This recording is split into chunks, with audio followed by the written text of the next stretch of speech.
నేను ఫస్ట్ నుంచి నేను 1994లో 1994 to 99 నేను తెలుగుదేశం ఎమ్మెల్యేనే ఫస్ట్. మా ఫాదర్ ముందు 78 to 83 ఎమ్మెల్యేగా పనిచేసినారు.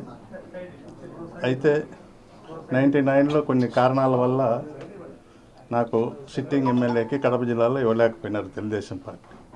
అయినా కూడా నేను ఆ రోజు పార్టీకి వ్యతిరేకంగా చేయకుండా నేను సైలెంట్గా ఉండిపోయినా. అప్పుడు రమేష్ రెడ్డి గారికి నాకు ఇండైరెక్ట్గా సపోర్ట్ చేసిన రమేష్ రెడ్డి గారు గెలిచారు. తర్వాత 2004లో రాజశేఖర రెడ్డి నా దగ్గరికి వచ్చి ద్వారకా అంటే మీకు ఇప్పుడు ప్రజెంట్ ఎమ్మెల్యే శ్రీకాంత్ రెడ్డి గారు తెలుసు, వాళ్ళ ఫాదరు 2 సార్లు అప్పటికే ఓడిపోయినారు.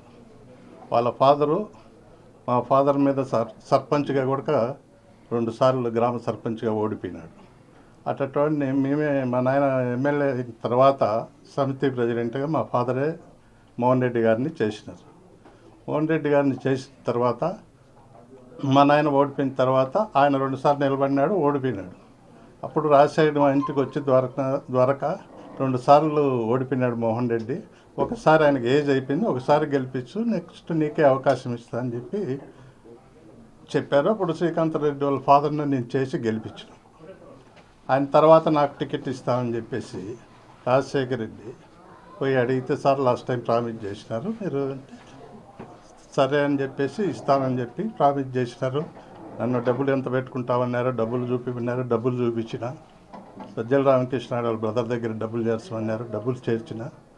మళ్ళీ టికెట్ ఇవ్వలేదు ఆ రోజు ఇవ్వకపోయి జగన్మోహన్ రెడ్డి అడ్డుపడి నేను జిల్లాలో 2 అడుగుతాండా, ఒకటి అమర్నాథ్ రెడ్డి రాజపేట ఆకేపేట అమర్నాథ్ రెడ్డికి, ఒకటి శ్రీకాంత్ రెడ్డికి 2 అడుగుతాన్నాను. 2 ఇవ్వరాని వాళ్ళ ఫాదర్ మీద కొట్లాడి ఆ బుద్ధ టికెట్ శ్రీకాంత్ రెడ్డికి ఇప్పించినాడు. సరే నేను ఆయనకు చేయకుండా టీడీపీ పోదామని చెప్పేసి నేను ఆ రోజు పాల్గొండారెడ్డి గారి సమక్షంలో చేరాలని చెప్పి ఆ రోజు ప్రసాద్ బాబు ఆయన పాల్గొన్నాడు. ఆ రోజు తీసుకుపోయినాను. అప్పుడు మళ్ళా విజయసాయి రెడ్డి వచ్చి అడ్డబడి గట్టిగా ఫ్యామిలీ మెంబర్స్ అంతా వచ్చి అడ్డబడి చేరొద్దని చెప్పేసి, నీకు సముచిత స్థానం ఉంటుంది, ఒక్కసారి శ్రీకాంత్ రెడ్డికి చెయ్యి, నీకు 2 years TTD chairman, 6 years MLC ఇస్తానని ప్రామిస్ మా ఇంటికి వచ్చి ఈ జగన్మోహన్ రెడ్డి ఆ రోజు ప్రామిస్ చేసినాడు. సరే అని చెప్పి నేను మళ్ళా ఆయనకే చేసి శ్రీకాంత్ రెడ్డిని గెలిపించిన తర్వాత గవర్నమెంట్ రాలేదు, నేనేం చేయగలుగుతాను అని చెప్పిన. సరే సార్, నేను కూడా అట్లా 2-3 ఎలక్షన్లు బై ఎలక్షన్ మళ్ళీ శ్రీకాంత్ రెడ్డి గెలిపించిన, మళ్ళీ ఎలక్షన్ గెలిపించిన, మళ్ళీ ఎలక్షన్ గెలిపించిన. 4 సార్లు గవర్నమెంట్ రాలేదంట అట్లే వైసీపీకి చేస్తూ వచ్చిన. గవర్నమెంట్ వచ్చిన తర్వాత ఇప్పుడు కనీసం నాకు పదవి రాకపోయింది ఏదే కానీ అసలు కార్యకర్తలకు మనం ఇన్నిసార్లు చెప్పి అతనికి ఓటు వేయించినాను. కార్యకర్తలకు ఏదన్నా పని చేయాలన్నా కూడా ఎవరికి అసలు సీఎం పేషీలోకి అడుగు పెట్టనీడు, పేషీలోకి రానేడు. ముఖ్యమంత్రి దగ్గరికి పోవాలన్నా కూడా ఆడ కేఎన్ఆర్కి చెప్పి అపాయింట్మెంట్ ఇవ్వనివ్వడు. అది నాకు ఒక్కనికే కాదు, రాయచోటి నియోజకవర్గంలో ఉండేవాళ్ళు అప్పుడు నాతో పాటు రాంప్రసాద్ కూడా చేసినాడు, అతనికి అట్లే చేసినాడు, నాకు అదే చేసినాడు. మైనారిటీ వాళ్ళకి అందరికీ, రాయచోటిలో ఉండే మైనారిటీ సోదరులకు అందరికీ ఎవరైతే ఆయనకు వ్యతిరేకంగా, మేమే వ్యతిరేకం కాదు, ఆడబోయి సీఎంకి ఏమైనా చెప్తారేమని భయంతో అతనికి ఎవరికి కానీ ఒక రకమైన లీడర్, మండల స్థాయి లీడర్లకు కూడా అవకాశం ఇవ్వకుండా ఆయన పేషీలకు కూడా రానికుండా కనీసం ముఖ్యమంత్రిగా ఉండి ఆయనకు 20 సంవత్సరాలు చేయించుకున్న తర్వాత కూడా ఆయన కనీసం ఆయనైనా ఆలోచన చేసి ఏమి ద్వారకా రాలేదు.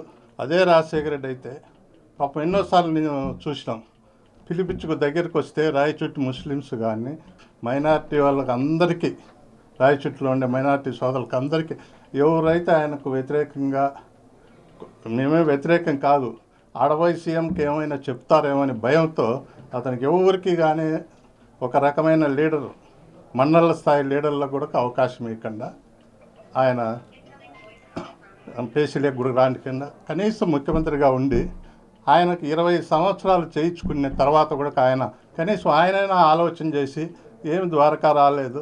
అదే రాజశేఖర రెడ్డి అయితే పాపం ఎన్నోసార్లు నేను చూసినాం, పిలిపించుకు దగ్గరికి వస్తే రాయచోటి ముస్లిమ్స్ కానీ పేర్లతో పిలిచి వాళ్ళందరినీ పిలిపించుకొని వాళ్ళు బయట కూడా బయట ఉన్నా కూడా రాయచోటి ముస్లిమ్స్ అంటే చూసి పిలిచి లోపలికి పిలిపించుకొని మాట్లాడేటోడు, అంత ప్రయారిటీ ఇచ్చాడు. ఇతని ముస్లిమ్స్కు ఏమీ ప్రయారిటీ ఇవ్వడు, సీఎం దగ్గరికి పోనివాడు, ఆయన మీద ఎవరు కంప్లైంట్ చేస్తారో ఎవరు చెప్పకూడదు. కాన్ఫరెన్స్లో మీరు ఈరోజు చూస్తారు ఎంత వ్యతిరేకత ఉందో, అది ముఖ్యమంత్రికి కూడా తెలియదు, తెలియని కన్నా చేస్తారు. మా ఎమ్మెల్యే అంతే, మిథున్ రెడ్డి గారు అంతే, ఎవరిని పైకి రానివ్వడు. వాళ్ళ ఉద్దేశం ఇది. ముఖ్యమంత్రి గారు ఈరోజు చూస్తారు, గవర్నమెంట్ గురించి చెప్తాను. ఆయన గవర్నమెంట్ వచ్చిన తర్వాత కనీసం మూడు కారణాల వల్ల ఆయన మెయిన్గా మైనస్లో పడడానికి కారణాలు.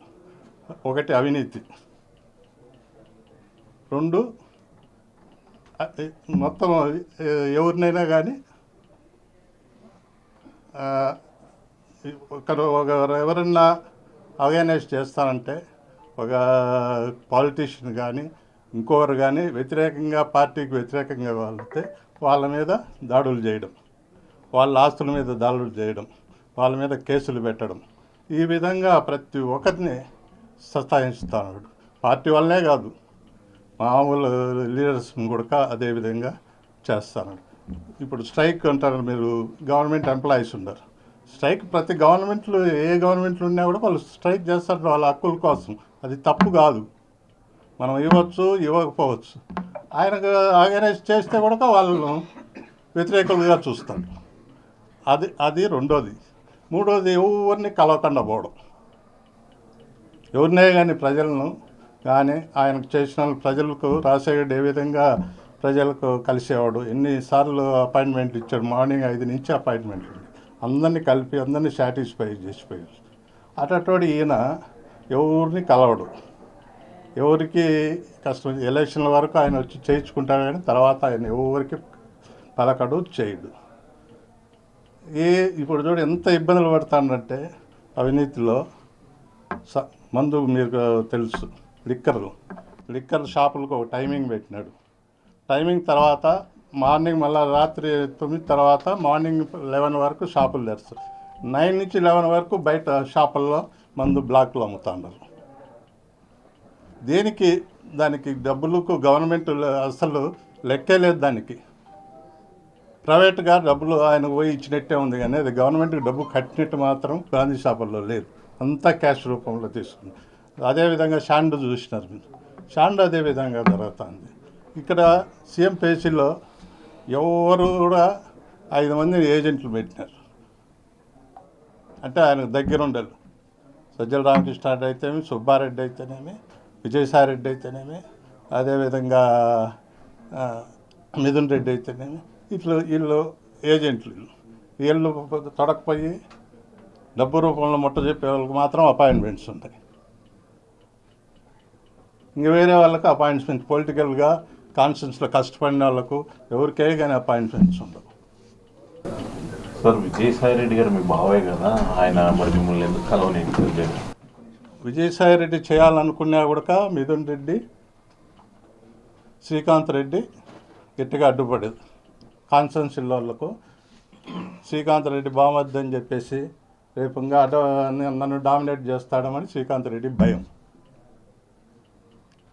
అదే మాట వీళ్ళిద్దరూ పోయి ముఖ్యమంత్రి గారికి పోయి చెప్తారు. సార్, ఈసారి ఎన్నికల్లో జగన్ గెలుస్తారా? మరి సీఎం అవుతారా? జగన్ గెలిచి ఇంత ప్రజలంతా చూస్తూ ఉంటారు. మీకు తెలుసు, ఏ కోణంలో కూడా ప్రజల్లో మేము చెప్తాను, రాయచోటి 50,000 మెజార్టీలు వచ్చాయి, 40,000 మెజార్టీ వచ్చి రాయచోటి కాన్స్టిట్యున్సీ గెలుచమని చెప్పండి. ఈసారికి గెలిచే పరిస్థితే లేదు. కడప జిల్లాలోనే మాకు 6-7 సీట్లు తెలుగుదేశానికి వస్తాయి. ఈసారి గవర్నమెంట్ వచ్చే ప్రసక్తే లేదు. ఈసారికి ముఖ్యమంత్రి గారు చంద్రబాబు నాయుడు గారు అవుతారు.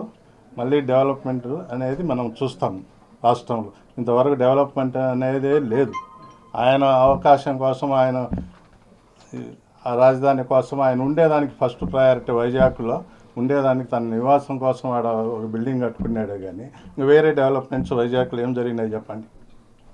వేరేది ఏదన్నా కనీసం ఒక రోడ్డు కూడా వెళ్ళా. ఆ ఇండ్లు తప్పితే వైజాగ్లో వేరే డెవలప్మెంట్ ఇంతవరకు జరగనే లేదు. సార్ విజయసాయి రెడ్డి గారు మిమ్మల్ని ఆపే ప్రయత్నం ఏమైనా చేశారా? అది జరిగింది ఇంతకుముందు, ఇప్పుడు అది జరిగే ప్రసక్తే లేదు. ఆయన నన్ను ఆపలేడు. అంటే 5 ఉన్నారు ఏజెంట్లు సీఎం గారి దగ్గర అని చెప్తున్నారు. వాళ్ళలో విజయసాయి రెడ్డి కూడా ఉన్నారు మీ బావగారు. చెప్పినా కదా నేను, అది కూడా అందరూ ఇదే జరుగుతుండేది ఆడ. మీ ఫ్యామిలీ మెంబర్స్ అందరూ ఏమన్నారండి ఇటు వెళ్తాను? మా ఫ్యామిలీ మెంబర్స్ మేము ఉండేది 4 మా బ్రదర్ వచ్చిండాడు, ఇంకో సిస్టర్ సన్లు 2 వచ్చి, డాటర్ వచ్చింది, సన్ వచ్చినాడు. ఓన్లీ విజయసాయిరెడ్డి మిస్సెస్ రాలే, అంతే. ఇంకా అక్కడ ఇద్దరే మిగిలారా సార్? వాళ్ళిద్దరు మిగిలిన. వాళ్ళు కూడా ఏమైనా వస్తారా? వాళ్ళు కూడా ఏమైనా వస్తారా టీడీపీలో? రాబోయే కాలంలో రావచ్చు, అది కూడా చెప్పలేము. అంటే మీరు ఏమైనా అడుగుతారా రమ్మని?